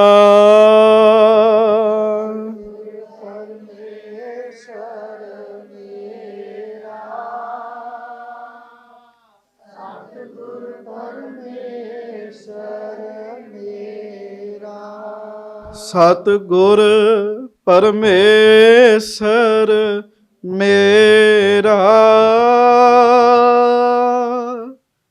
ਸਤਿਗੁਰ ਪਰਮੇਸ਼ਰ ਮੇਰਾ। ਪਰਮੇਸ਼ਰ ਮੇਰਾ, ਸਤਿਗੁਰ ਪਰਮੇਸ਼ਰ ਮੇਰਾ। ਹੁਣ ਇਹ ਸ਼ਰਧਾ ਬਣ ਗਈ। ਇਸ ਗੱਲ ਤੇ ਪੂਰਾ ਪੂਰਾ ਭਰੋਸਾ ਵੱਜ ਜਾਣਾ, ਸਮਝੋ ਜੜ ਪੱਕੀ ਹੋ ਗਈ ਜੀ। ਪੂਰਾ ਪੂਰਾ ਭਰੋਸਾ ਬਣਨਾ। ਸੱਚੇ ਪਾਤਸ਼ਾਹ ਕਿਰਪਾ ਕਰਨ, ਭਾਈ ਚੂੜ ਜੀ ਮਹਾਰਾਜ ਜੀ ਦੇ ਕੋਲੋਂ ਉਪਦੇਸ਼ ਲੈ ਕੇ ਘਰ ਨੂੰ ਗਏ। ਅੱਜ ਇੱਕੋ ਹੀ ਸਾਖੀ ਬਹੁਤ ਹੈ। ਇਹ ਸਾਡੇ ਗੱਲ ਯਾਦ 'ਚ ਬੈਠੇ। ਸਾਧ ਸੰਗਤ ਜੀ, ਅੱਜ ਸੰਗਰਾਂਦ ਵਾਲਾ ਵੀ ਦਿਨ ਹੈ। ਪੋਹ ਦਾ ਮਹੀਨਾ ਆਰੰਭ ਹੋਇਆ। ਦਾਸ ਬੇਨਤੀ ਕਰੇ, ਘੱਟੋ ਘੱਟ ਨਹੀਂ, ਆਪਾਂ ਮਹਾਰਾਜ ਦੇ ਚਰਨਾਂ 'ਚ ਅਰਦਾਸ ਕਰੀਏ। ਇਹ ਪੋਹ ਦਾ ਮਹੀਨੇ ਨੂੰ ਸਤਿਗੁਰੂ ਨੇ ਪਵਿੱਤਰ ਕੀਤਾ। ਗੁਰੂ ਗੋਬਿੰਦ ਸਿੰਘ ਜੀ ਨੇ ਪੋਹ ਦੇ ਮਹੀਨੇ ਵਿੱਚ ਆਗਮਨ ਧਾਰਨ ਕੀਤਾ। ਪੋਹ ਸੁਦੀ ਸਪਤਮੀ। ਪਰ ਪੋਹ ਦੇ ਮਹੀਨੇ ਦੇ ਵਿੱਚ ਗੁਰੂ ਸਾਹਿਬ ਦੇ ਪਰਿਵਾਰ ਦੇ 5 ਜੀ ਸ਼ਹੀਦ ਹੋਏ ਤੇ ਸਿੱਖਣੀਆਂ ਪਤਾ ਨਹੀਂ ਕਿੰਨਿਆਂ ਕੁ ਸ਼ਹੀਦੀ ਪ੍ਰਾਪਤ ਕੀਤੀ ਸੀ। ਸਿੱਖੀ ਕਮਾਉਣੀ ਹੈ ਨਾ ਜੇ ਕਿਸੇ ਨੇ। ਅੱਜ ਸਿੱਖੀ ਦੀ ਵੇਲ ਦੀ ਗੱਲ ਚੱਲੀ। ਜੇ ਸਿੱਖੀ ਕਮਾਉਣੀ ਹੈ, ਗੁਰੂ ਸਾਹਿਬ ਦਾ ਪਿਆਰ ਹਾਸਲ ਕਰਨਾ ਹੈ, ਚੇਤਾ ਰੱਖਿਓ, ਘੱਟੋ ਘੱਟ ਪੋਹ ਦੇ ਮਹੀਨੇ ਦਾ ਇੱਕ ਵੀ ਦਿਨ ਐਸਾ ਨਾ ਹੋਵੇ ਜਦੋਂ ਸਿੱਖ ਨਿਤਨੇਮ ਨਾ ਕਰੇ ਜੀ। ਸਾਰਾ ਮਹੀਨਾ ਨਿਤਨੇਮ, ਸਾਲ ਨਾ ਹੋਵੇ, ਇੱਕ ਪਾਸੇ ਗੱਲ ਆ, ਬਲ ਤੇ ਹੋਣਾ ਚਾਹੀਦਾ। ਪਰ ਪੋਹ ਦੇ ਮਹੀਨੇ ਵਿੱਚ ਅਰਦਾਸ ਕਰਿਓ, ਸੱਚੇ ਪਾਤਸ਼ਾਹ ਅਸੀਂ ਵੱਧ ਤੋਂ ਵੱਧ ਨਿਤਨੇਮ ਕਰੀਏ, ਵੱਧ ਤੋਂ ਵੱਧ ਸਿਮਰਨ ਕਰੀਏ, ਵੱਧ ਤੋਂ ਵੱਧ ਭਜਨ ਕਰੀਏ ਜੀ। ਸਤਿਗੁਰੂ ਮਿਹਰ ਕਰਨ। ਪੋਖ ਤੁਖਾਰ ਨਾ ਵਿਆਪਈ, ਕੰਠ ਮਿਲਿਆ ਹਰ ਨਾਹ। ਜਿਨ੍ਹਾਂ ਦੇ ਅੰਦਰ ਨਾਮ ਟਿਕ ਜਾਂਦਾ, ਉਹਨਾਂ ਉੱਤੇ ਰੁੱਤ ਦੀ ਠੰਡ ਦਾ ਅਸਰ ਨਹੀਂ ਚ ਪੈਂਦਾ, ਬਾਕੀ ਸਾਰਿਆਂ ਉੱਤੇ ਪੈਂਦਾ ਹੈ। ਬਾਕੀ ਇਹਦੇ ਅਰਥ ਠੰਡੇ ਬੁਰਜ ਨੇ ਕੀਤੇ ਆ। ਅੱਤ ਦੀ ਠੰਡ। ਮਾਂ ਗੁਜਰੀ ਜੀ ਛੋਟੇ ਲਾਲਾਂ ਨੂੰ ਲੈ ਕੇ ਬੈਠੇ ਆ, ਉੱਥੇ ਅੱਤ ਦੀ ਠੰਡ ਹੈ। ਪਰ ਸਾਹਿਬਜ਼ਾਦਿਆਂ ਨੇ ਇੱਕ ਵਾਰੀ ਮਾਤਾ ਗੁਜਰੀ ਨੂੰ ਨਹੀਂ ਸੀ ਕਿਹਾ, ਮਾਂ ਜੀ ਸਾਨੂੰ ਠੰਡ ਲੱਗਦੀ ਹੈ, ਮਾਂ ਜੀ ਸਾਨੂੰ ਭੁੱਖ ਲੱਗੀ ਹੈ। ਇੱਕ ਵਾਰੀ ਨਹੀਂ ਸੀ ਕਿਹਾ। ਉਹਨਾਂ ਦਾ ਮਨੋਬਲ ਉੱਚਾ ਸੀ। ਅਸਲ 'ਚ ਉਹ ਆਮ ਸਰੀਰ ਹੈ ਹੀ ਨਹੀਂ ਸੀ। ਇਹ ਤਾਂ ਬੜੀਆਂ ਵੱਡੀਆਂ ਸ਼ਕਤੀਆਂ ਨੇ। ਪੋਹ ਦੇ ਮਹੀਨੇ ਵਿੱਚ ਉਹਨਾਂ ਦੀਆਂ ਸ਼ਹੀਦੀਆਂ ਹੁੰਦੀਆਂ, ਠੰਡੇ ਬੁਰਜ 'ਚ ਬੈਠੇ ਆ। ਠੰਡ ਭਾਵੇਂ ਮਹਿਸੂਸ ਸਰੀਰ ਦਾ ਸੁਭਾਅ ਹੈ, ਪਰ ਚੇਤਾ ਰੱਖਿਓ ਮੁੱਖੋਂ ਨਹੀਂ ਉਹਨਾਂ ਕਿਹਾ ਸਾਨੂੰ ਠੰਡ ਲੱਗਦੀ ਹੈ। ਜਿਵੇਂ ਠੰਡ ਹੈ ਨਾ, ਉਵੇਂ ਵਿਕਾਰ ਹੈ। ਮਹਾਰਾਜ ਕਹਿੰਦੇ ਜਿਨ੍ਹਾਂ ਦੇ ਅੰਦਰ ਨਾਮ ਵਸਦਾ ਹੈ, ਵਿਕਾਰਾਂ ਵਾਲਾ ਜਿਹੜਾ ਤੁਖਾਰ ਹੈ, ਉਹਨਾਂ ਨੂੰ ਵਿਆਪਦਾ ਨਹੀਂ ਹੈ। ਸਤਿਗੁਰੂ ਜੀ ਮਿਹਰ ਕਰਨ, ਕਿਰਪਾ ਕਰਨ। ਮੈਂ ਬੇਨਤੀ ਕੀਤੀ ਸੀ 25, 26 ਤੇ 27 ਤਰੀਕ ਨੂੰ ਸਵੇਰ ਦੇ ਦੀਵਾਨਾਂ ਦੇ ਵਿੱਚ ਪਹਿਲਾਂ ਗੁਰਮੰਤਰ ਦਾ ਜਾਪ ਹੋਇਆ ਕਰੇਗਾ, ਫਿਰ ਪ੍ਰਕਾਸ਼ ਤੋਂ ਬਾਅਦ 5 ਬਾਣੀਆਂ ਦਾ ਨਿਤਨੇਮ ਅਸੀਂ ਸੰਗਤੀ ਰੂਪ 'ਚ ਕਰਿਆ ਕਰਾਂਗੇ। ਆਪ ਪਹੁੰਚਣ ਦਾ ਯਤਨ ਕਰਿਓ, ਸਾਹਿਬਜ਼ਾਦਿਆਂ ਨੂੰ ਯਾਦ ਕਰਿਓ। ਪੋਹ ਦੇ ਮਹੀਨੇ ਦੀ ਕਥਾ ਸਵੇਰੇ ਸ਼ਬਦ ਦੀ 2 ਵਾਰ ਹੋ ਚੁੱਕੀ ਹੈ, ਇਸ ਕਰਕੇ ਮੈਂ ਹੁਣ ਨਹੀਂ ਕਰ ਰਿਹਾ। ਭੁੱਲਾਂ ਦੀ ਖਿਮਾ ਬਖਸ਼ਿਸ਼ ਕਰਨੀ। 2-4 ਮਿੰਟ ਗੁਰਮੰਤਰ ਦਾ ਜਾਪ ਕਰੋ, ਫਿਰ ਦਾਸ ਖਿਮਾ ਮੰਗੇ। ਸਾਵਧਾਨ ਹੋਵੋ।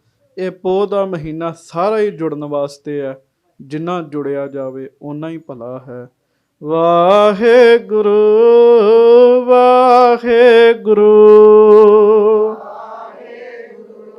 ਗੱਜ ਕੇ ਵਾਹਿਗੁਰੂ ਵਾਹਿਗੁਰੂ।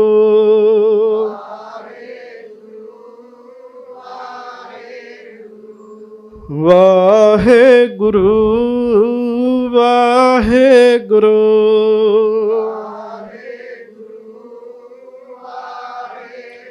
ਵਾਹਿਗੁਰੂ ਵਾਹਿਗੁਰੂ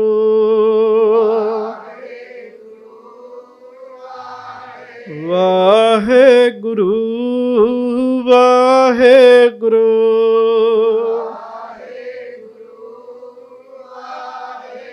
ਵਾਹਿਗੁਰੂ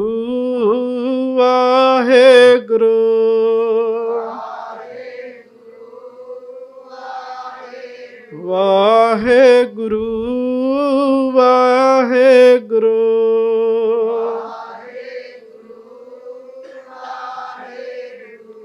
ਸਤਿਗੁਰੂ ਜੀ ਕਿਰਪਾ ਕਰਨ, ਮਿਹਰ ਕਰਨ, ਬਖਸ਼ਿਸ਼ ਕਰਨ, ਸ਼ੁਭ ਗੁਣਾਂ ਦੀ ਦਾਤ ਬਖਸ਼ਣ, ਨਾਮ ਜਪਣ ਦੀ ਦਾਤ ਬਖਸ਼ਣ। ਸਿੱਖੀ ਦੀ ਵੇਲ ਜ਼ਰੂਰ ਚੇਤਾ ਰੱਖਿਓ, ਉਹਦਾ ਬੀਜ ਹੀ ਗੁਰੂ ਸਾਹਿਬ ਦੇ ਉੱਤੇ ਸ਼ਰਧਾ ਰੱਖਣੀ ਹੈ। ਕੰਮ ਹੀ ਸ਼ੁਰੂ ਇੱਥੋਂ ਹੁੰਦਾ ਹੈ। ਸੱਚੇ ਪਾਤਸ਼ਾਹ ਮਿਹਰ ਕਰਨ, ਭੁੱਲਾਂ ਚੁੱਕਾਂ ਦੀ ਖਿਮਾ ਬਖਸ਼ਿਸ਼ ਕਰਨੀ। ਪਿਆਰ ਦੇ ਨਾਲ ਦੋਵੇਂ ਹੱਥ ਜੋੜ ਕੇ ਗੱਜ ਕੇ ਫਤਿਹ ਬੁਲਾਓ ਜੀ। ਵਾਹਿਗੁਰੂ ਜੀ ਕਾ ਖਾਲਸਾ